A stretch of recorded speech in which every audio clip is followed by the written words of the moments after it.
Guys फिर आ गया हूँ आज एक नई वीडियो के साथ। आज थोड़ा डिस्कस करने का मन कर रहा है आज के स्थिति के हिसाब से, जैसा देश में घटित हो रहा है, जितनी घटनाएं देश में घट रही हैं। आज सिस्टम किस तरह से बैंड होता जा रहा है, और सिस्टम बैंड होने के साथ साथ जो लोगों की मनोदशा है वो कैसे बैंड हो रही है, कैसे मनोदशा टूट रही है, या कह सकते हैं तोड़ी जा रही है। ये यूँ ही नहीं है दोस्तों, सब कुछ लेके आता है। जब विनाश हो या विकास हो, हर चीज़ में कुछ ना कुछ शामिल होता है। कुछ ना कुछ ये विनाश और विकास कुछ ना कुछ लेके आता है।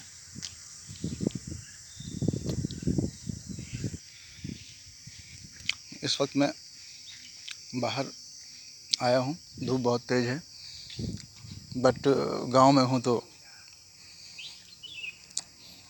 सब भूल जाते हैं। हम गांव में आके अच्छा ही लगता है, चारों तरफ सुकून सा एक महसूस होता है गांव में।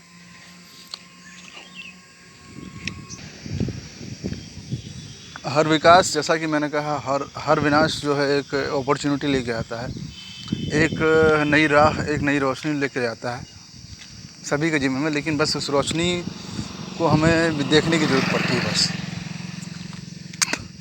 हम कैसे उस विनाश या विकास से रिलेट कर पाते हैं और कैसे उससे निकल पाते हैं, उभर पाते हैं, इसी की पहचान इंसान से होती है। इंसान इन्हीं चीज़ों से बना है। वो आज से ये नहीं झेल रहा है। आप इतिहास में अगर जाएंगे, अगर हिस्ट्री में अगर झांकने की कोशिश करेंगे, तो आप देखेंगे कि ऐसी बहुत सारी घटनाएं हैं जो इस तरह की चीज़ों पे काम कर चुकी हैं और इस तरह की चीज़ों को झेल चुकी है। बड़ी बड़ी मुश्किलों से इंसान बाहर निकला है। और इतिहास की तो बात ही क्या करना। इतिहास जब हमारा कॉन्स्टिट्यूशन नहीं था, उससे पहले अगर हम देखें तो इससे हज़ार गुना बड़ी मुसीबतें जो हैं हमारे ऊपर आ चुकी हैं, इंसान के ऊपर आ चुकी हैं। वो इंसान ने उसको बड़ी ही बखूबी, बड़ी खूबसूरती से लड़ते हुए, उसको समझते हुए, बहादुरी से देखते हुए, करते हुए बाहर निकला है। दोस्तों, कहना मैं ये चाहता हूँ कि आज भी वो लड़ाई जारी है। बस वो लड़ाई जो है कॉन्स्टिट्यूशन के दायरे में हो रही है। जब कॉन्स्टिट्यूशन के दायरे में कुछ होता है तो सभी चीज़ें सही होती हैं। उस समय भी ऐसा हुआ करता था, सभी राजा, उस समय जो भी राजशाही राजा हुआ करते थे, उस समय जो भी नियम कानून उनके हुआ करते थे, वो उसी के अंतर्गत जनता चलती थी और उनकी सुनती थी, अपना जीवन बिताती थी, जीवन यापन करती थी। लेकिन जब कोई ऐसा व्यक्ति आ जाता है समाज में, या आता था, या राजगद्दी पे आता था, ऐसा कोई व्यक्ति जो उन कानूनों को, उन बंदिशों को तोड़कर कुछ और ही करने की कोशिश करता था, तो तब जनता थोड़ा व्याकुल हो जाती है, तब जनता थोड़ा परेशान होने लगती है। तब वहाँ हमारा जो होता है सब्र जो है धीरे धीरे टूटता रहता है। लेकिन दोस्तों, कहना मैं ये चाहता हूँ कि ये सब तो होता ही रहेगा। देखिए, प्रत्येक व्यक्ति, जैसा मैंने कहा कि यहाँ मैं पूरे स्वार्थ की बात करूँगा, पूरा स्वार्थी हो जाऊँगा थोड़ी देर के लिए मैं दोस्तों। वो मैं इसलिए कह रहा हूँ कि प्रत्येक व्यक्ति जो इस धरती पे लड़ रहा है, इस धरती पे अब जी रहा है, प्रत्येक व्यक्ति वो अपने ही स्वयं अपने जीवन को निखारने की कोशिश कर रहा है, अपने जीवन को उठाने की कोशिश कर रहा है, अपने जीवन को बेहतर बनाने की कोशिश कर रहा है। चाहे वो आप हो, चाहे मैं हूँ, चाहे कोई भी हो। उसके द्वारा जो उसके कृत्य, उसके कार्य होते हैं, उससे वो निर्धारित होता है कि वो व्यक्ति आपके जीवन में क्या वैल्यू ऐड कर रहा है, क्या क्रिएट कर रहा है आपके आसपास से, आपके अराउंड, चारों तरफ, जिससे कि आपके जीवन पे कोई प्रभाव पड़ता है। तो उसका जो रूप है, कैसे बदल रहा है, वो वहाँ से डिसाइड होता है, जो वो अपनी नीतियों को दूसरों पे थोपता है। ऐसा पहले भी हुआ है और ऐसा आज भी हो रहा है। तो हमें व्याकुल होने की ज़रूरत नहीं है। हमें बस थोड़ा-सा, जैसा मैंने पिछली बार भी कहा है कि हमें थोड़ा उग्र और थोड़ा शांत भी रहना बहुत ज़रूरी है। हिस्ट्री में हम देखेंगे कि हमारा जो आविष्कार है, हमारा जो जन्म है, हमारे जो पूर्वज थे वो कहते हैं कि वानरों से ही निकल के बाहर आए हैं। हम धीरे-धीरे वानरों से ही इंसान बने हैं। तो होमो सेपियंस नाम का जो हमारे अंदर जीव है, प्राणी है, वो कहीं न कहीं हमारे डीएनए में है। प्रत्येक व्यक्ति के डीएनए में है। जब वो ज़्यादा परेशानी, ज़्यादा दिक्कत, ज़्यादा जुल्म महसूस करता है तो वो आज नहीं कल उग्र हो जाता है और कोई ना कोई रूप ज़रूर ले लेता है, कोई ना कोई जगह ज़रूर ले लेता है और उसके हिसाब से वो एक्ट करता है, एक्शन लेता है। तो आज भी परिस्थिति वही बनी हुई है, वही बन रही है। लेकिन दोस्तों, मैं यहाँ कहना चाहूँगा, थोड़ा-सा आप रुकिए। जब समुद्र मंथन हुआ था तो दैत्य और देवता दोनों ने मिलके समुद्र मंथन किया था। उसमें ज़हर भी निकला और अच्छी चीज़ें भी निकली। सभी ने उसमें डिवाइड किया और चीज़ों को बाँट के उसका जो है उसको पोषित किया अपने अंदर, अपने भीतर। तो हमें क्या करना है इस वक्त, इस स्थिति में? मैं आज कल की पीढ़ी से कहना चाहूँगा कि हमें क्या करना है, इसका हमें बड़ी सोच समझ के इस चीज़ को चलना पड़ेगा कि आखिर अगर कोई ऐसा व्यक्ति आ जाए और जो कि आपके लाइफ़स्टाइल को अस्त-व्यस्त कर दे, अस्त-व्यस्त करने की कोशिश करे, तो हमें किस तरफ बहना है? देखिए दोस्तों, मैं एक और बात कहना चाहूँगा कि जो हमारी जो नीति है भारत की, वो इस चीज़ पे हमें मैनिपुलेट करती है कि हम पढ़ाई करें, पढ़े लिखें और बाहर निकल कर नौकरी करें। बस हमें इस पे हमको मैनिपुलेट किया गया है। इस चीज़ को पूरी तरह से समझिए आप लोग, ये एक मैनिपुलेशन है। आपके दिमाग को ट्रिगर किया गया है कि आपको पढ़ाई करके नौकरी करना है। आप कितना भी मस्ती कर लीजिए, पढ़ाई कर लीजिए, कॉलेज करिए, खूब मस्ती करिए, लेकिन अंततः जब आप पूरी मस्ती ख़त्म करके जब बाहर निकलते हैं तो आप अंततः नौकरी करने ही जाते हैं, नौकरी ही ढूँढते हैं, नौकरी ही करना पड़ता है आपको। बहुत कम लोग हैं, 10 में से 1 आदमी होगा जो कुछ और अलग कर पाता है। कुछ आध्यात्मिक रास्ते पे कुछ चल पड़ते हैं, कुछ दर्शन के रास्ते पे चल पड़ते हैं, कुछ बिजनेस कर लेते हैं, तो कुछ नौकरी करते हैं, तो कुछ घर बैठ जाते हैं, तो कुछ बेकार हो जाते हैं, कुछ नाकारा हो जाते हैं। बट हर व्यक्ति का इस धरती पे स्थान है दोस्तों। हर व्यक्ति का, हर जीव का, हर चीज़ का इस धरती पे स्थान है। यहाँ तक कि समय आने पे हमें मिट्टी की भी ज़रूरत पड़ती है।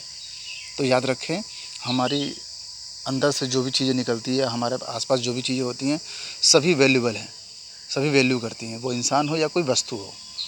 ये याद रखे आज की युवा पीढ़ी। और इससे व्याकुल होने की ज़रूरत नहीं है। अगर आपको कहीं रास्ता नहीं दिखाई दे रहा है, बार-बार आपके साथ धोखा हो रहा है, धोखा किया जा रहा है, तो लड़िए। लेकिन ये नहीं कि लड़ाई के पीछे आप सब कुछ भूल जाइए। आपके पास और भी अपॉर्चुनिटीज़ हैं। आप रास्ता इख्तियार कीजिए, शांति से बैठिए और सबसे पहले शांत करना अपने आप को ज़रूरी है।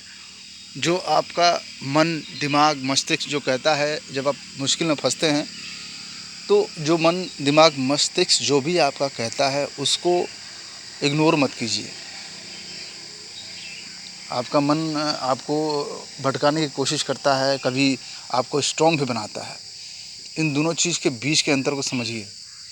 अगर नहीं समझेंगे तो वो आपको उस तरफ ही ले जाएगा। अगर आप दुखी हो रहे हैं, अगर आप कमज़ोर फ़ील कर रहे हैं, तो वो आपके सामने वैसी चीज़ें ही लेके आएगा, आपको कमज़ोर ही फ़ील करवाएगा। तो सावधान रहें। अगर आप नेगेटिविटी लाते हैं, अगर परिस्थितियाँ अगर अभी ख़राब चल रही हैं, तो ये हमेशा नहीं रहेगा। दुःख हमेशा नहीं रहता दोस्तों, दुःख के बाद ही सुख आता है और समय से पहले कुछ होता नहीं है। इस चीज़ का जो है उदाहरण, और इस चीज़ के बारे में, इस वाक्य के बारे में मुझसे बेहतर कोई जान नहीं सकता। जैसा मेरा एक्सपीरियंस है, मैं ये कह रहा हूँ अपनी तरफ से दोस्तों।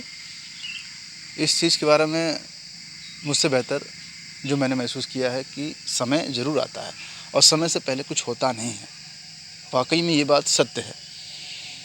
जैसा कि मैं हमेशा कहता हूँ कि मैं अपने ऊपर ही एक्सपेरिमेंट कई सालों से कर रहा हूँ और ट्राई कर रहा हूँ। चीज़ों को कनेक्ट करता रहता हूँ और देखता हूँ कि हाँ, सही में वाक़ई में ऐसा हुआ, तो ऐसा क्यों हुआ? इस समय ही क्यों हुआ? पहले क्यों नहीं हुआ?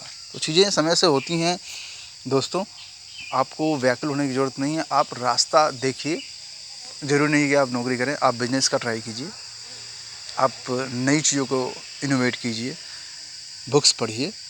अगर आप खाली बैठे हैं, कुछ नहीं मिल रहा है, कोई पेपर नहीं हो रहा है, कोई पेपर सही सही पेपर लीक हो रहे हैं, आप खाली बैठे हैं, तो आप खाली टाइम में जब सोचने बैठते हैं या रिग्रेट करते हैं या किसी भी चीज़ के बारे में रिग्रेट करते हैं, पछतावा करते हैं, तो वो बार-बार चीज़ें घूम के आपके सामने आती हैं, तो जिसका कोई फ़ायदा नहीं है। आप जस्ट ऐसे लेके चलिए जीवन को कि हो गया, बस हो गया, ये मेरे बस में नहीं था, हो रहा है, होने दें। भगवान प्रभु जो भी कर रहा है वो अच्छा करेगा।